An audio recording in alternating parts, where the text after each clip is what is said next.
Hi everybody and welcome back to Dark History. Hope everybody is well. We're going to go back to the good old Soviet Union and another one of Stalin's experiments for today's video. We spoke about the Holodomor in a previous video. If you haven't checked it out, go and watch it. What are you doing? I'm only joking. The video doesn't have much in connection, but I did talk about the gulags and how they were arrested and taken to the gulag system. Unfortunately for those people, the lucky ones were killed. So today, we'll be talking about the gulag system, but one ordeal in particular, the real Hunger Games, or Nazino Island. As a warning, this does get very dark, so watch this with caution. Without further ado, please sit back, relax, for more Dark History.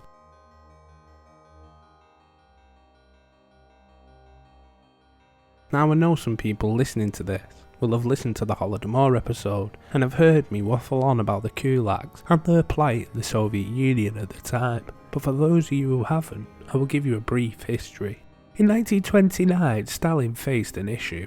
The gulags in Ukraine were in a thinly veiled revolt against the collectivized policies, choosing to break their tools, slaughter their animals and destroy their equipment rather than hand it over to the Soviet authorities, who were pushing them into huge collective farms. Gulags, essentially wealthy peasants, had been declared enemies of the state, and the term had come to be used not just for the wealthy peasants, but anyone disagreeing with Stalin's policies. Hundreds of thousands were arrested, along with other groups targeted by Stalin's reforms, those without an internal passport for instance. The internal passport had been a Tsarist invention aimed at keeping people shackled to the land they worked, and Stalin had brought it back for much of the same reasons. An internal passport was issued to those doing work deemed important by the state, and failure to have one meant that you essentially weren't a full Soviet citizen and lacked the few rights offered by the government at the time. Right, I hope we're all caught up. Obviously, if you wanted more in-depth explanation, check out the Holodomor episode. Sorry for the shameless plug.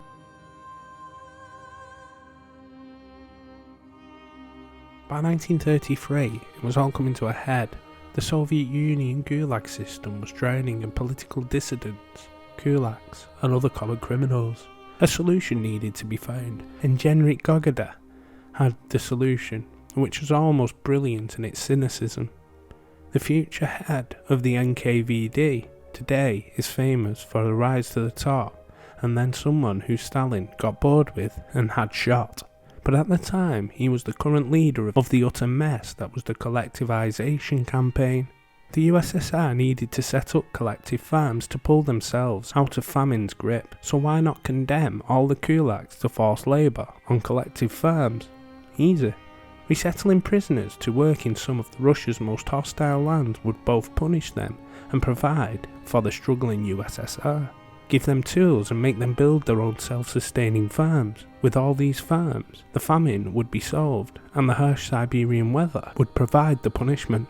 So pleased with his idea, Gogada gave the order to increase arrests.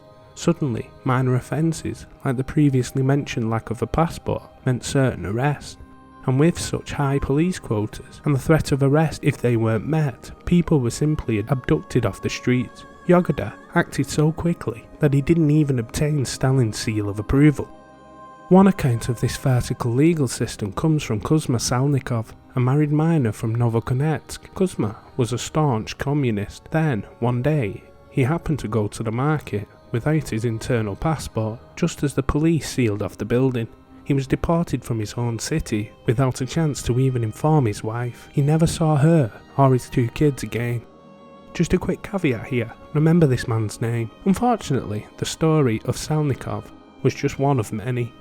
There was the tale of the 12-year-old girl abducted by police while she waited for her mother to buy bread. A 103-year-old man snatched by the police as he went outside for her. A student snatched off his doorstep by the police in Moscow, and a pregnant lady deported for having no passport, even though she had it clutched in her hand. All across the USSR, hundreds of thousands simply vanished. As families desperately searched for their loved ones, the police were stocking them into trains bound for the Russians' interior and to their new lives as essentially slaves, working on some of the most inhospitable land on earth. And these train rides were no joke, packed into windowless train compartments, no contact with the outside world for weeks. Death and disease rampant among the tightly packed people. Thousands of innocent people would die before they even arrived.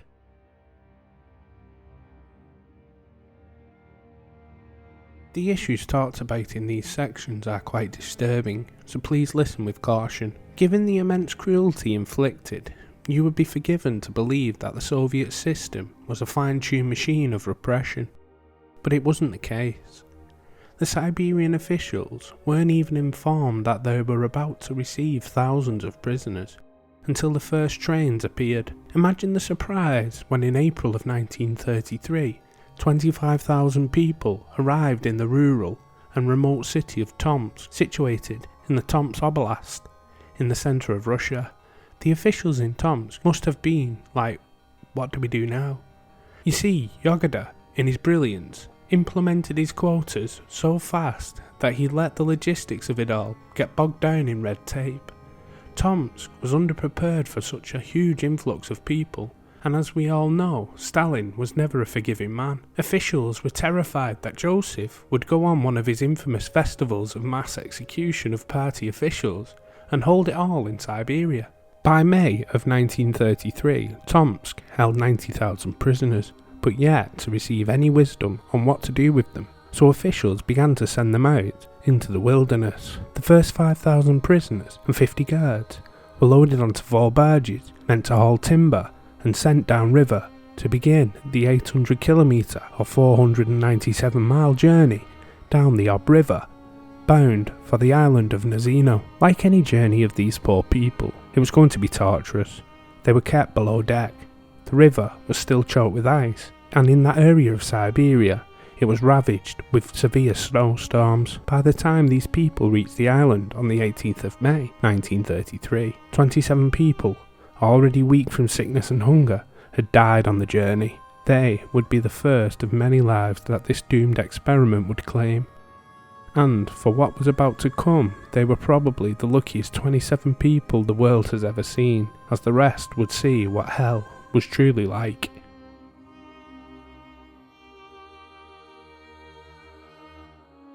On the north banks of the Ob River, deep in the Siberian wilderness of central Russia, is a low-lying marshland, 3 kilometres long and less than 600 metres wide. This tiny scrap of earth bore no name for most of history. Its only visitors were the local Ostiak people, who came to the island to collect tree bark. It would be from their local village Nazino, which is sometimes rendered as Nazinsky, that the island would get its name. But on May 18, 1933, this island became the scene of the most horrific nightmare-fueled event of the Gulag system, and gained the name Cannibal Island. When the remaining prisoners were unceremoniously dumped ashore at Nazino Island, they realised there was no shelter, no food, and no means of acquiring either. The few trees that were on the island could be used to build a hut, but the officials in Tomsk, in their haste to rid the city of these prisoners, had failed to give them any tools.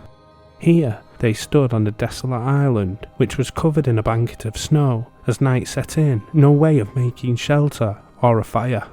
Left with no choice, the settlers slept in the open in a blizzard.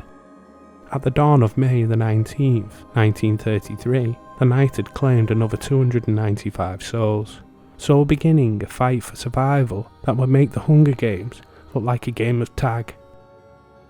Almost all the people dumped on the island were innocent people that had been plucked from the cities on passport charges.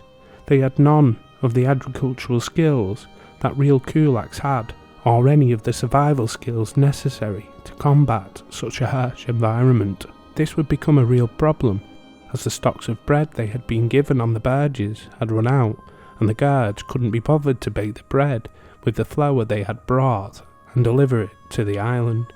Instead, they handed each person 200 grams of flour for sustenance. This was 100 grams less than what would be given to the prisoners of Auschwitz 7 years later.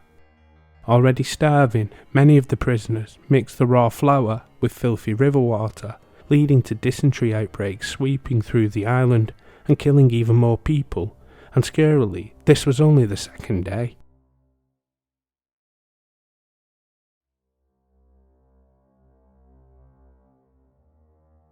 May 22nd, 1933, just 4 days after the barges had arrived, the suffering had reached new levels. The freezing rain that battered the island was claiming lives nightly, due to the prisoners still having no shelter, while those who managed to build fires simply slept too close and burned to death.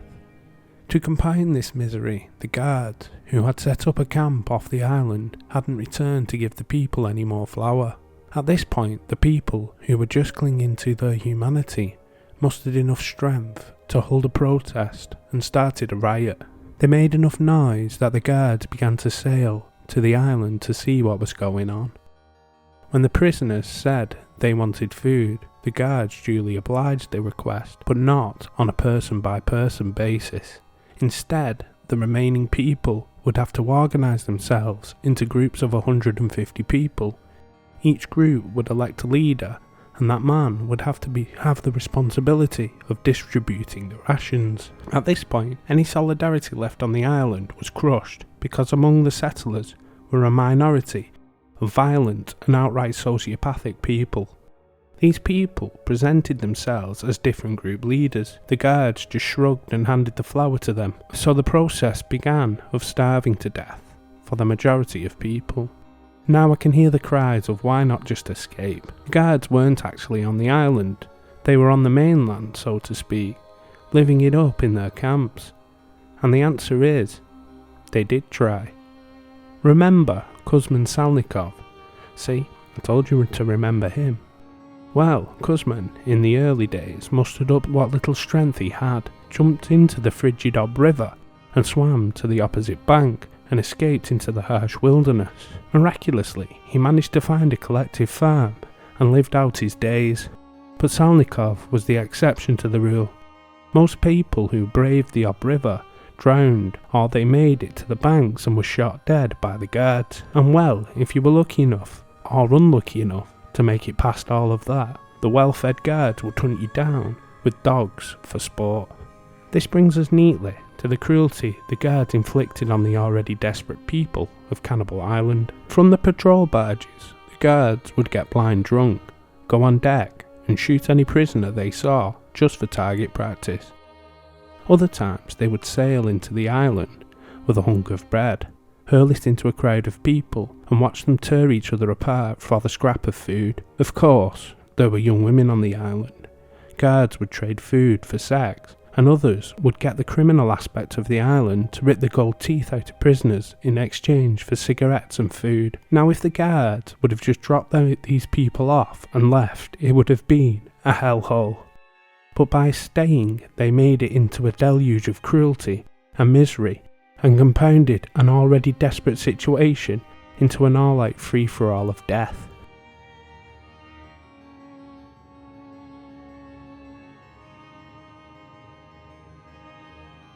On May 25th, just 1 week after the boats had landed, the camp doctor made a gruesome discovery.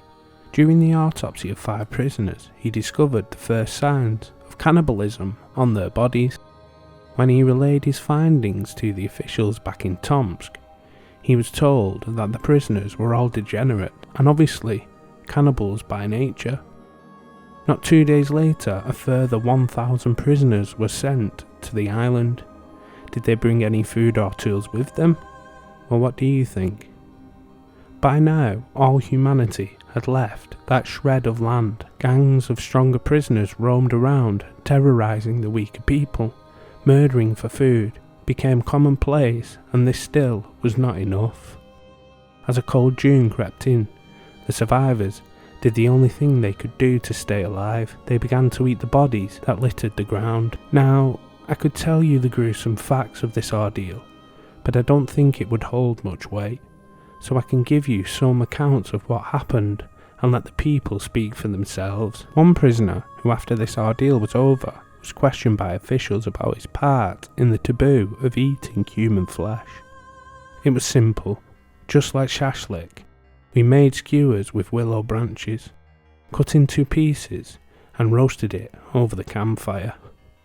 I picked those who were not quite living, but not quite dead yet. It was obvious they were about to go, but only in a day or two. So it was easy to go that way now, quickly, then suffer for another 2 or 3 days. The horrors of this island didn't end there. This was madness on a deranged scale. An account from a girl from the Ostiak people who wandered onto the island to collect bark witnessed one harrowing account of a woman who had been sleeping with a guard called Kostia for food, and when she returned to the island she was caught, and in this girl's words, she was tied to a poplar tree. They cut off her breasts and muscles, everything they could eat, everything. They were hungry, they had to eat. It wasn't long after this when the parents of Fafila Bailia opened the door to a 40-year-old woman with legs wrapped in rags. Not long after they removed the rags to discover she had no calves. They had been sliced off for food. Nazino Island had not only become a place where people ate the dead or nearly dead to survive, but had become a place where some tortured their victims before consuming them. Luckily, this suffering was coming to an end, as even this level of horror was too much for the Soviets.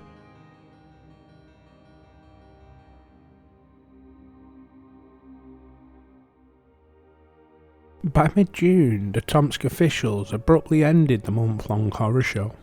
The surviving prisoners were removed to other collective farms or labour camps, and the guards were returned to Tomsk.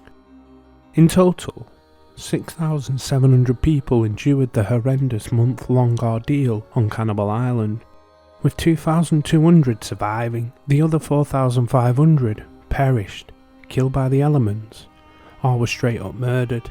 By August, the summer grass had grown so tall that the remaining corpses still rotting on Nazino Island were covered up, and the knowledge of the nightmare that unfolded during that month period was only etched into the minds of survivors or locals. The only reason we know anything about this is because of Vasily Velichko, a communist instructor who lived locally to the collective farms that dotted the banks of the Obs River. In July 1933, he started to hear whispers of the catastrophe that had befallen the island. Without speaking to his superiors, he began to investigate. His trek to Nazino Island ended in August of 1933 when he discovered nothing out of the ordinary on the island. Tall summer grass, sparse trees, and handful of locals looked normal, but when he stepped foot on the island, he soon discovered the half-eaten bodies laying just out of sight. Over the next couple of weeks, Velichko interviewed anyone who would talk to him about the terror that had unfolded on the island. He submitted an 11-page report of his findings to Moscow. Anyone guess what happened next? That's right, he was fired from his position, kicked out of the party, and his report was buried in state archives. Luckily, a couple of high-ranking officials with a shred of human decency left read the report and put in motion policies that would stop this happening again. All 50 guards were kicked out of the party and arrested. I would love to tell you that these people suffered the same cruelty they had endured on the people of Nazino Island, but I can't. They all served less than 12 months in prison before they were released. Velichko's report only came to light in 1994, after the collapse of the Soviet Union. Thank you for watching the video. I know it's not the greatest of topics, and it's hard to listen to, but sometimes history is stranger than fiction. If you did enjoy the video, please drop it a like, and don't forget to subscribe and hit the bell icon so you never miss a video. Share it if you think family and friends would enjoy it, and drop me a comment if you would like to talk more. Of course, if you dislike the video, feel free to leave a dislike also. I also have a podcast on all major podcast providers and a TikTok channel. Links will be in the description below. Sorry that my scheduling has been off for the last couple of videos. I've been ill for the past couple of weeks, and honestly my life's been manic, so I do apologise. After all that, thank you again for watching. I hope to see you back for the next video and more dark history.